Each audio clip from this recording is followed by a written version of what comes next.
Muy buenos días. En el día de hoy nos encontramos mi compañera Juliana Cáceres y quien les expone Alejandro Marbello Bonilla para exponerles el análisis que hemos desarrollado acerca de la obra o teoría que desarrolló el sociólogo Talcott Parsons, llamada La estructura de la acción social. Bueno, antes de venir ante ustedes a hablarles sobre la teoría de la estructura de la acción social, tenemos que darle una introducción de quién fue Talcott Parsons. Talcott Parsons fue un sociólogo americano que desarrolló la teoría de la acción social. Durante esta teoría tuvo un enfoque funcional estructural que se basó en el comportamiento de las sociedades. Este sociólogo fue influenciado por otros, valga la redundancia, sociólogos como Max Weber y Emile Durkheim. Durante su obra causó gran impacto en los sociólogos de la época que se encontraban en Estados Unidos. Talcott nació el 13 de diciembre de 1902 en el estado de Colorado Springs. Era de familia culta y religiosa, y sus padres se dedicaban al ministerio religioso y a la educación. En el año de 1924 es egresado del colegio Amherst de Massachusetts, donde posteriormente emprende su viaje hacia la ciudad de Londres, Reino Unido, para dedicarse a estudiar un doctorado en economía.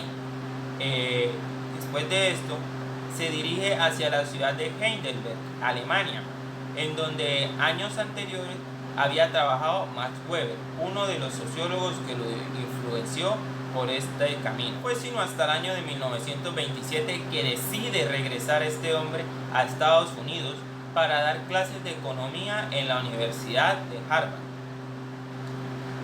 Pasados 10 años, en el año de 1937 hace pública su obra La estructura de la acción social. Gracias a este gran trabajo que desarrolló, fue nombrado como director del Departamento de Sociología de la Universidad de Harvard. No es sino hasta el año de 1946 donde decide crear y dirigir el Departamento de Relaciones Sociales. Allí integra la sociología a otras ciencias sociales como la psicología y la antropología. Finalmente, fallece a la edad de 77 años en el país de Alemania, el 8 de mayo de 1979. Es de suma importancia reconocer que este hombre dejó grandes aportes para la sociología. Por ejemplo, propuso una teoría general de la sociedad, en donde establece la vida social como una totalidad, es decir, nuestras acciones y relaciones interpersonales son parte fundamental de la estructura social de la que la compone. También propuso a través de su teoría del funcionalismo estructural que el marco estaría determinado por tres contextos: el psicológico, el cultural y el social. Pues bien, dentro del psicológico estudia la personalidad a través de la psicología y la psiquiatría. En el cultural, dado por las normas y valores, es decir, sirven para determinar la elección de los medios para alcanzar nuestros fines. Esto pertenece al campo de la antropología, es decir, el fin justifica los medios. Y dentro del contexto social es determinado por los nexos entre los actores y sus grupos, y es evaluado por la sociología. Los aportes de Parsons a la sociología son de suma importancia, ya que propone que la sociedad debe encontrarse estructurada y que cada individuo que la compone debe cumplir una función en la sociedad.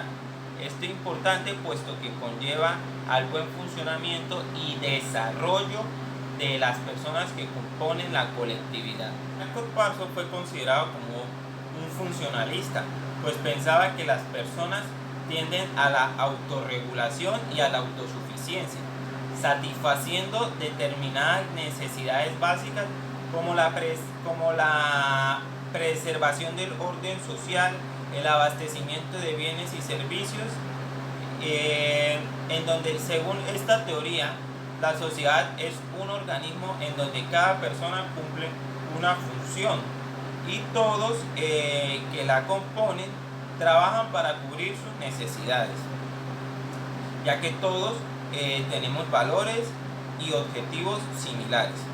Muchas gracias. Ahora los dejo con mi compañera Juliana. El pensador Talcott Parsons se enfocó en estudiar varios temas dentro de la sociedad. Uno de ellos era la acción social por considerarla una materia importante dentro de la sociología, además de estudiar la sociedad como sistema. En sus escritos pone en manifiesto el dilema que existe entre el individualismo versus el colectivismo, la acción versus la estructura. La teoría de la acción social surgió en respuesta a la necesidad frente al proceso de la interguerra.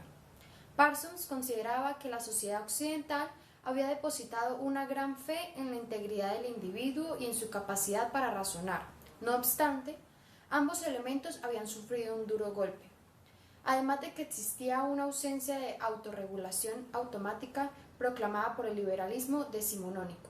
Con la aparición del liberalismo decimonónico surge una nueva era en la cual se implementan diversas fuentes de energía, solar, agua, eólica, entre otras. La creación de la maquinaria, acero y metal, y la aparición de nuevas industrias.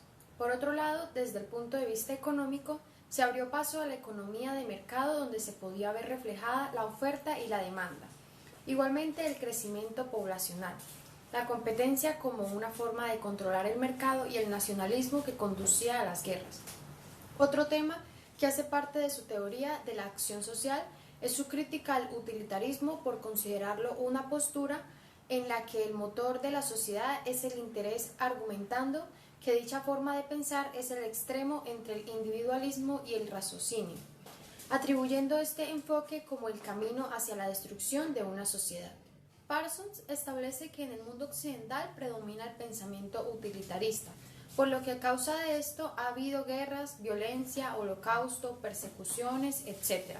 Ante este panorama tan desolador, Talcott propone que el ser humano indócil, es decir, desobediente, necesita ser controlado. En menos palabras, debe existir un tipo de control social que regule las acciones de los individuos. Su libro Estructura de la acción social ofrece como propuesta principal un término adoptado por él denominado acto-unidad. Esta palabra significa que cada individuo tiene propósitos, voluntad y libre albedrío para alcanzar sus metas y objetivos.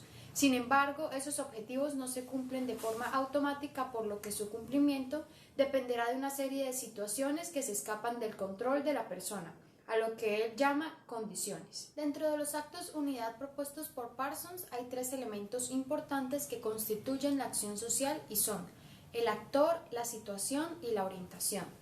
El actor es la persona en sí, que se enfrenta a un acontecimiento indeterminado y al final debe asumir un papel que vendría siendo su actitud frente al problema, y como complemento a lo anterior deberá llevar a cabo un juicio subjetivo con respecto a la situación experimentada, pasando por un filtro llamado norma. Del mismo modo, explica que la orientación a una persona se basa en dos aspectos: orientación por motivos y orientación por valor. La primera proporciona energía y la segunda incluye una contradicción entre los principios versus las necesidades. El enfoque utilitarista reduce amplitud de la acción. Parsons considera que el ámbito subjetivo incluye los fines, el esfuerzo y la norma, y no menos importante el ámbito objetivo, que son las condiciones y los medios. Cuando existe desorden social, una solución es establecer una estructura condicional. Esto significa la interiorización de los valores de la sociedad que ayuden a regular el comportamiento de cada persona, lo cual llevaría a una recompensa por las acciones ejecutadas o a un castigo. Este autor piensa que la estructura social no debe ir en contra de la subjetividad ni de la voluntad. La importancia de las instituciones dentro de la sociedad se debe a que éstas proporcionan un balance o equilibrio entre sociedad y cultura, personalidad y motivación. Al final, lo más importante para este pensador es que el bienestar colectivo es más representativo que el individualismo. La teoría de la estructura de la acción social de Talcott Parsons es de gran utilidad en la comunicación social. Si bien esta disciplina se encarga de analizar, estudiar y discutir las diferentes formas de información y el efecto de la comunicación en las acciones de los seres humanos, esta teoría le ayudará a la comunicación social a establecer qué motiva a un individuo a expresar cierto tipo de pensamientos o posturas frente a diferentes situaciones que pueden acontecer en el curso de su vida. así como identificar las posibles orientaciones resultado de las circunstancias. Si una persona ofrece una información a otra, ya sea de manera personal o a través de los medios masivos de comunicación y ofrece su punto de vista, deberá tomarse en cuenta que ese individuo está haciendo uso del acto unidad. En pocas palabras, esa persona posee unas motivaciones, una voluntad que lo lleva a perseguir un objetivo que es el de dar a conocer su perspectiva. No obstante, esto no lo logrará por sí solo, ya que tendrá que pensar por unas condiciones que lo conduzcan a ese resultado. Esto lo hemos reflejado cuando la audiencia participa mandando sus mensajes a la televisión o a la radio.